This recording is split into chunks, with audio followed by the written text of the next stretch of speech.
This channel does not promote any violent, harmful, or illegal activities. All content provided by this channel is meant for an educational purpose only. নিজের সেবা করবেন না, মানুষকে সেবা করুন। মানুষকে সেবা দিন, মানুষের কাজ করুন, তবেই আপনার মঙ্গল হবে। হেমতপুরের রাজপরিবারের পুজো উদ্বোধনে গিয়ে বললেন Anubrata Mondal. UEN Jaipur is a perfect target for prospective students aspiring for good jobs, good education with future-ready skills. দলীয় নেতা কর্মীদের শৃঙ্খলার পাঠ বীরভূমের তৃণমূল জেলা সভাপতি।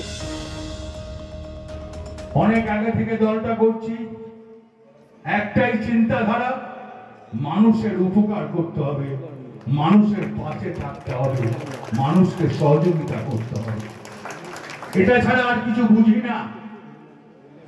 যারা এখানে এসছেন সব অঞ্চল প্রেসিডেন্টরা আছেন, লোহার প্রধান আছেন, সব প্রধানরাও আছেন, সবাই কি বলবো, মানুষের কাজ করুন, মানুষকে সেবা দিন, তবেই আপনার ভালো হবে, তবেই আপনার উন্নয়ন হবে। নিজের সেবা করবেন না, মানুষকে সেবা দিন, মানুষের কাজ করুন, মানুষের পাশে থাকুন। কিন্তু এখন বোমাব্রত যে সেবাব্রত হয়েছে তা আজকে জানলাম। মা সরস্বতীর অশেষ কৃপা যে তার উপরে বর্ষিত হয়েছে, তো তিনি এখন অনুশাসন, শৃঙ্খলা এসব কথা বলছেন, তা ভালো। আমার মনে হয় তিহারে ইডি সিবিআইয়ের পাঠটা বেশ ভালোই, সহজ পাঠটা বেশ ভালোই হয়েছে। তাই মা সরস্বতী তিহারেই কৃপা করেছেন। তিহার থেকে বেরিয়ে আসার পর এখন অনুব্রত, মাঝখানে বোমাব্রত, তিনি এখন সেবাব্রত এই অবতারে আবির্ভূত হয়েছে। ভালো, মা সরস্বতী তার মঙ্গল করুন। দেখুন, জালিয়াতির অনেক খবর আমরা দেখিয়েছি, আর এবার বনগাঁর দিকে নজর রাখবো। সেখানেও একটা বড় জালিয়াতি। জীবিত লোককে মৃত দেখিয়ে জাল ওয়ারিশন সার্টিফিকেট বানিয়ে সম্পত্তি হাতানোর চেষ্টার অভিযোগ উঠছে। পুলিশের কাছে অভিযোগ উত্তর 24 পরগনার বনগাঁর ছয়ঘরিয়া পঞ্চায়েতের। ভুয়ো ওয়ারিশন সার্টিফিকেট দেখিয়ে জমি হাতানোর চেষ্টার অভিযোগ নিয়ে পঞ্চায়েতের দ্বারস্থ হন বনগাঁর এক বাসিন্দা শঙ্কর বিশ্বাস। তদন্তে নেমে ছয়ঘরিয়া পঞ্চায়েত জানতে পারে যে পঞ্চায়েতের প্যাড, সিল এবং পঞ্চায়েত প্রধানের স্বাক্ষর জাল করে সার্টিফিকেট তৈরি করেছে অভিযুক্তরা। ঘটনা প্রকাশ্যে আসবার পরেই পেট্রাপোল থানায় অভিযোগ দায়ের পঞ্চায়েতের।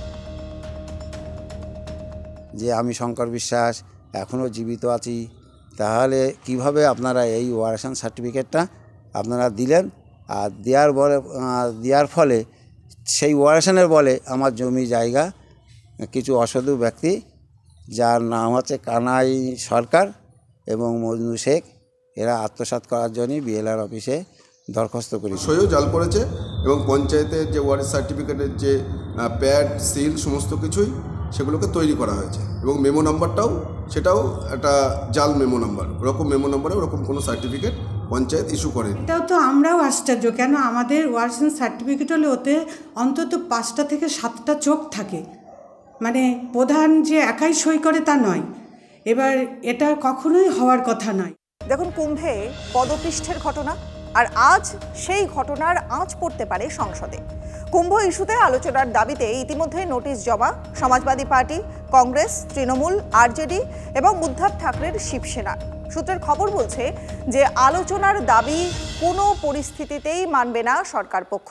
কুম্ভে দাঁড়িয়ে যোগী আদিত্যনাথ তিনি জানিয়েছেন যে দুর্ঘটনাকে ইস্যু করতে চাইছে সনাতন বিরোধীরা। যোগী আদিত্যনাথ তিনি বলছেন যে এই যে দুর্ঘটনা ঘটে গেল, সেই দুর্ঘটনাকে সনাতন বিরোধী তারা ইস্যু করতে চাইছেন। এবং কুম্ভে যে পদপৃষ্ঠের ঘটনা, মর্মান্তিক ঘটনা, মহাকুম্ভে মৌনী অমাবস্যার দিন যে দুর্ঘটনা ঘটেছিল, সেই দুর্ঘটনার আঁচ পড়তে পারে আজ সংসদে। আজকের গুরুত্বপূর্ণ খবর।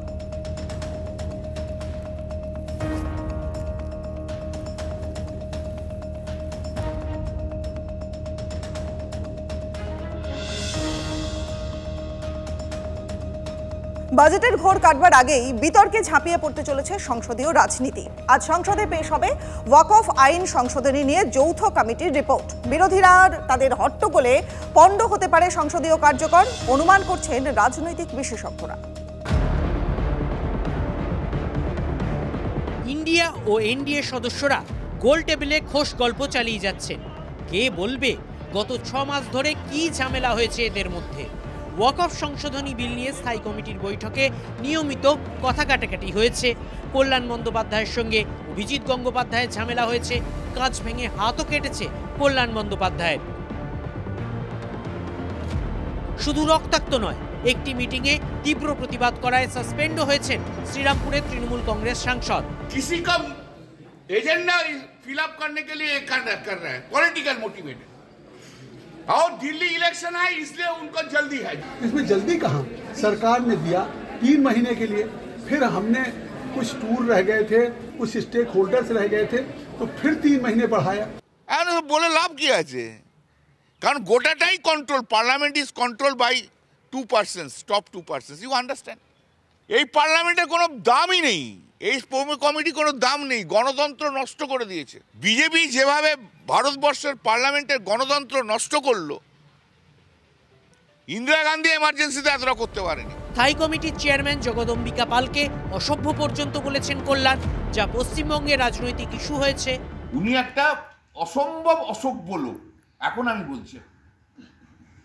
মানে আমার ধারণা নেই যে জগদম্বিকা পালের মতো এরকম একটা মানুষ থাকতে পারে। আর একটা মন্ত্রিত্ব পাওয়ার জন্য ও সমস্ত গণতান্ত্রিক পদ্ধতি, পার্লামেন্টারি ডেমোক্রেসির রুলস সমস্তগুলোকে একদম মানে ওটিয়ে দিল। কল্যাণবাবু সংসদীয় গণতন্ত্রের ক্ষেত্রে একজন লজ্জা।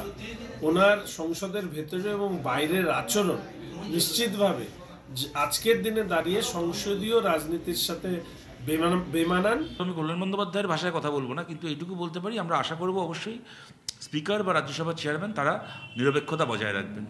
ভারতবর্ষে প্রথম একটা জেপিসি হচ্ছে, যে জেপিসির বিরোধিতা করে 5 কোটি দরখাস্ত জমা পড়েছে। তাহলে প্রকৃত বিরোধীদের সংখ্যা কত হিসাব করে নিন। মিটিংয়ে বসে চেয়ারম্যান যেমন অপদার্থ, কাকে কাকে সাসপেন্ড করছে পারে না, বেআইনি, তেমন মিমিক্রি করাটা একটা রাজনীতির নেতার কাজ হতে পারে না। ওটা তৃণমূলের পক্ষে সম্ভব। কল্যাণ ব্যানার্জি ওই কারণেই এমপি। এত ঝগড়াঝাঁটিতেও স্থায়ী কমিটির কাজের গতি 1 সেকেন্ডও কমেনি। 6 মাসের সময়সীমার মধ্যেই পর্যালোচনা শেষ হয়েছে। 14টি সংশোধনী এনডিএ জোটের তরফ থেকে এসেছিল, সেগুলো ভোটাভুটিতে পাশ হয়ে গিয়েছে। বিরোধীদের সংশোধনীগুলি সংখ্যাগরিষ্ঠতার যুদ্ধে হেরে গিয়েছে। তবে বৈঠক শেষে কল্যাণ বন্দ্যোপাধ্যায়ের বডি ল্যাঙ্গুয়েজে আশ্চর্যজনকভাবে সংসদীয় সৌজন্য। নিজেই সোশ্যাল মিডিয়ায় মিষ্টি মুহূর্ত শেয়ার করেছেন।